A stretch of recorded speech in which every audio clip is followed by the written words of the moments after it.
Hi, John. How are you today? I'm very good. How are you? I'm well, thank you. Thanks for talking to Screenfish Day. We appreciate it. Of course. I gotta tell you, I went into this film completely blind. I had no background on Wicked or The Wizard of Oz, and that was intentional because I wanted to have that true first time experience, and I'm so glad I did. This film is spectacular. Thank you very much. I'm so glad that you went through. You were the kind of viewer that I was really trying to make sure that it could also play for. So, Oh, it played for me. I was like crying. I was excited when the last scene, happened. I was like, okay, here we go. And it was like end of part one. I was like, what? How dare they? um, but with Wicked being this beloved musical, did you find it intimidating to strike a balance between honoring the Broadway production and finding space for your own creative vision? I didn't find it intimidating. I found it like, all right, we got to get to work. We got to do the work. We got to. That's what makes this challenging. That's why it took 20 years. How do you balance people who know the book, who know the movie, who know the Wicked, the book, and Wicked, the show? And how do we make it for people who know nothing about that? So I think ultimately it was always about, there was a saying that they said, it's about the girls, stupid. And so no matter what you're trying to do with the spectacle and the music and all the things, like that's all very important to express the things that come from the girls. But in the end, it's this relationship because that's what we all connect to, a friend that we find that we resist so much in the beginning because they're going to change the rest of our lives. And we're not ready for that change quite yet. And yet at some point we have to be ready. So that's what we focus on mostly. hmm Now, for me, Dancing Through Life was my favorite scene, Nice. specifically for the spinning ladder at the library. Yeah. I couldn't take my eyes off that. I thought that was so cool. I want to know, how did you work with your musical team to choreograph that scene?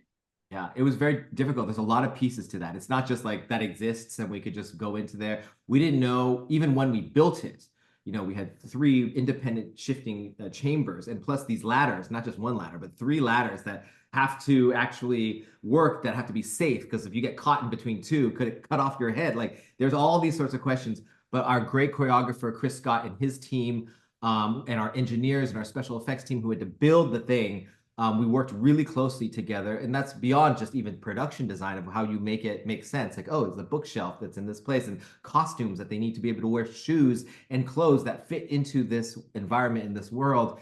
We didn't get the machine until 2 weeks before shooting, and so we couldn't even place Wow. like what kind of dancers do you need in a spinning machine? You need like parkour dancers? Do you need Cirque du Soleil type dancers? Do you need just regular dancers that can figure it out? And so those were all things that we had to figure out very last minute. That said, we rehearsed without a turning thing, and we used our iPhone to turn and understand, like, oh, when you turn it this way, you think it's actually spinning more, and you have no idea of where the center of gravity is, which is sort of a theme of our movie, is this relationship with gravity. So it just took a lot of iterations, time over time, and everyone just to be on the same page. That's sort of a great example of when all departments have to work on one thing together, including visual effects, because sometimes we had to have plexiglass on those stairs if they're walking on it because they couldn't slip through. It was too dangerous, and they had to paint that out eventually. So we had to light it certain ways and do it in certain ways. And yet it looks so easy when you're watching it. It I was know it just looks like, done. oh, it's just there, and they do it. No.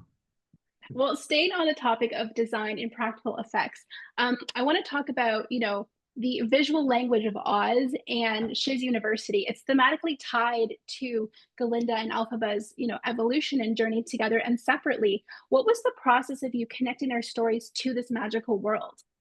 Well, in order to understand Shiz University and Oz in general, in order for these relationships to feel like these girls were digging at real truths and a real relationship with the people and the history of Oz, we had to actually sort of create a culture. So if Munchkinland is a culture of people who harvest color and harvest maybe the honey and the sugar, so that they are the harvesters of joy. Okay, so that's the and then Shiz, there's a connection with nature that this was built. That's why there's a lot of animals carved into, like, animals started this school through a waterway, because all the areas in the book talk about everything in the original L. Frank Baum book. Everything's connected by waterways, and these animals were such a big part. Nature was such a big part, and part of nature is this sort of circular idea.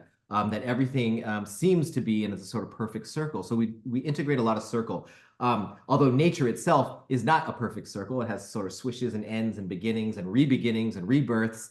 And so, in a weird way, when the wizard came down, he sort of took over this school and made things perfect circles. And so this idea that we're going to Mm. break it with Elphaba, that Elphaba was going to be the sharp edges in this. The Z in Oz is what we always said. That's where we start to figure out, oh, so she cracks glass.